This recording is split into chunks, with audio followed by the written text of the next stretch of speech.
Guys, welcome back to our channel.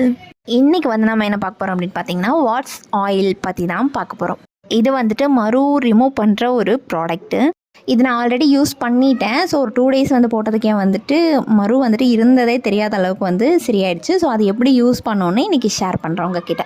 இதை apply பண்ணுறதுக்கு முன்னாடி அந்த பாட்டில் எடுத்து நல்லா ஷேக் பண்ணிக்கணும். ஷேக் பண்ணிவிட்டு அதுலேயே ஒரு ஸ்டிக் வந்து கொடுத்துருப்பாங்க. அந்த ஸ்டிக்கில் தான் வந்துட்டு அந்த க்ரீம் எடுத்து நம்ம அப்ளை பண்ண போகிறோம். அண்ட் இது வந்துட்டு மருவோட ஹெட்டில் மேலே மட்டும் அப்ளை பண்ணால் போதும். கீழே ஸ்கின் வரைக்கும் வந்து அப்ளை பண்ண வேண்டாம். ஸ்கின்னில் அப்ளை பண்ணோம் அப்படின்னா இரிட்டேஷன் இருக்கும்.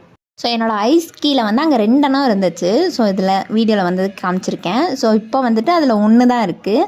ஒன்று வந்து மச்சம், இன்னொன்று வந்துட்டு ரிமூவ் ஆயிடுச்சு. இது வந்து 1 dayக்கு 2 times அப்ளை பண்ணால் போதும். அண்ட் இதை அப்ளை பண்ணுறதுக்கு முன்னாடி ஃபேஸ் நல்லா கிளென்ஸ் பண்ணிவிட்டு அதுக்கப்புறம் இதை எடுத்து கொஞ்சமாக வச்சா போதும். இது சூப்பராக ஒர்க் ஆகுது. இந்த மாதிரி சின்ன சின்ன மருவாக இருந்துச்சுன்னா 2 daysலேயே வந்துட்டு ரிசல்ட் தெரிஞ்சிடும்.